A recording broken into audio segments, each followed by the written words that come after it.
नमस्कार। आज की इस खास चर्चा में आपका स्वागत है। आज हम बात करने वाले हैं एक ऐसे ऐतिहासिक व्यक्तित्व की जिन्होंने हमारी आधुनिक हिंदी को लिटरली एक नया रूप दिया। मतलब आज हम जो हिंदी लिखते और पढ़ते हैं ना, उसके पीछे इसी शख्सियत का सबसे बड़ा हाथ है। चलिए आचार्य महावीर प्रसाद द्विवेदी जी के जीवन और उनके उस शानदार संघर्ष को गहराई से समझते हैं जिसने हिंदी साहित्य को हमेशा के लिए बदल कर रख दिया। अब आगे बढ़ने से पहले जरा एक बात पर गौर कीजिए। आज हम जिस साफ, शुद्ध और एकदम ग्रामेटिकली करेक्ट हिंदी का इस्तेमाल करते हैं, क्या आपको लगता है वो हमेशा से ऐसी ही थी? बिल्कुल नहीं।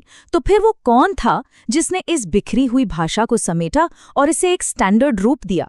ये अपने आप में एक बहुत बड़ा ऐतिहासिक रहस्य है जिसे समझना हमारे लिए बेहद जरूरी है। और इस रहस्य का सीधा सा जवाब है आचार्य महावीर प्रसाद द्विवेदी। हमारे सोच उन्हें एक बहुत ही पावरफुल टाइटल देते हैं, युग प्रवर्तक साहित्यकार। और सच कहूं तो ये कोई मामूली उपाधि नहीं है। युग प्रवर्तक का मतलब है वो इंसान जिसने सच में एक पूरे नए युग की नींव रख दी हो।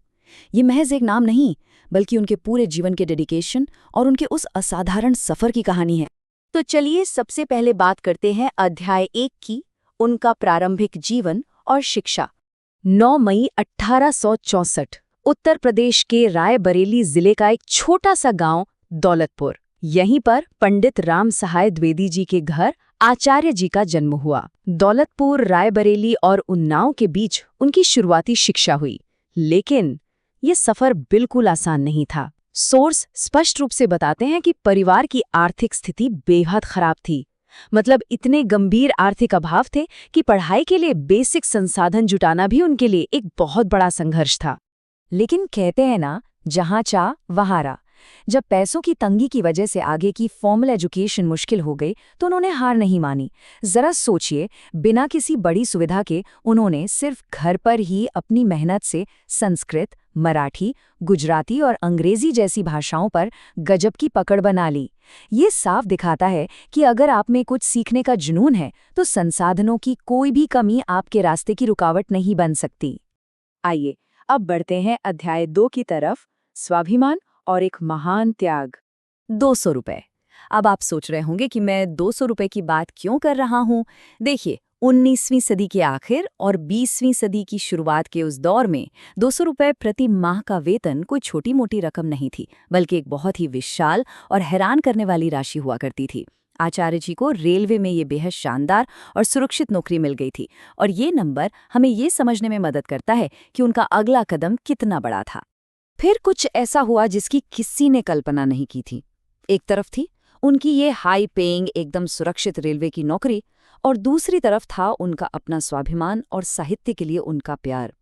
सोर्स बताते हैं कि एक उच्च अधिकारी के साथ उनकी कुछ अनबन हो गई, और द्विवेदी जी उन्होंने अपने आत्मसम्मान से रत्ती भर भी समझौता नहीं किया। उस जमाने की 200 रुपए की शानदार नौकरी से उन्होंने तुरंत इस्तीफा दे दिया। लिटरली पैसे और सुरक्षा से कहीं ऊपर उठकर उन्होंने साहित्य की सेवा को चुना। और यहीं से शुरुआत होती है अध्याय 3 की, सरस्वती पत्रिका का वो स्वर्णिम युग। नौकरी छोड़ने के बाद उनका बस एक ही सबसे बड़ा मिशन था, खड़ी बोली का परिष्कार। उस टाइम पर हिंदी, खासकर खड़ी बोली, काफी बिखरी हुई थी और अपना एक मानक रूप तलाश रही थी। द्विवेदी जी ने इसे ग्रामर के लेवल पर एकदम शुद्ध करने का बीड़ा उठाया।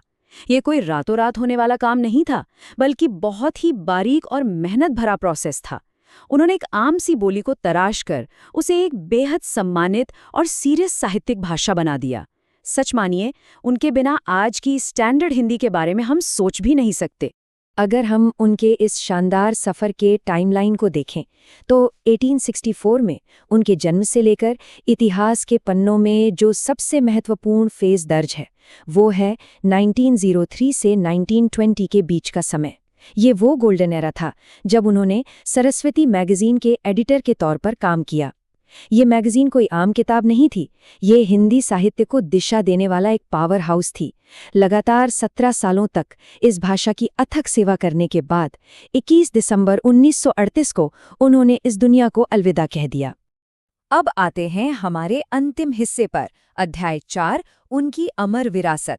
1938 में उनके निधन के बाद वो भले ही हमारे बीच नहीं रहे, लेकिन उनका इम्पैक्ट वो आज भी जिंदा है। सरस्वती के संपादक के तौर पर उन्होंने सिर्फ लेख नहीं छापे, बल्कि उन्होंने लिटरली नए लेखकों को गढ़ा है। सोर्स हमें बताते हैं कि उनके सख्त लेकिन एकदम सटीक मार्गदर्शन में मैथिली शरण गुप्त जैसे महान और दिग्गज कवि तैयार हुए। उन्होंने अकेले ही अपने दम पर साहित्यिक दिग्गजों की एक पूरी नई पीढ़ी खड़ी कर दी। तो अब अंत में जरा इस बात पर गहराई से विचार करके देखिए, कैसे एक सिंगल इंसान का पक्का इरादा, उसका स्वाभिमान और उसका अटूट समर्पण एक पूरी की पूरी भाषा का भविष्य हमेशा के लिए बदल सकता है। अगली बार जब आप कोई बहुत ही परिष्कृत हिंदी का लेख पढ़ें, तो याद रखिएगा कि इसके पीछे उस इंसान का त्याग है जिसने अपने 200 रुपए के शानदार करियर को सिर्फ इस भाषा के लिए ठुकरा दिया था। और इसी शक्तिशाली विचार के साथ आज का हमारा ये विश्लेषण यहीं समाप्त होता है। ज्ञान के इस शानदार सफर में हमारे साथ जुड़ने के लिए आपका बहुत बहुत धन्यवाद।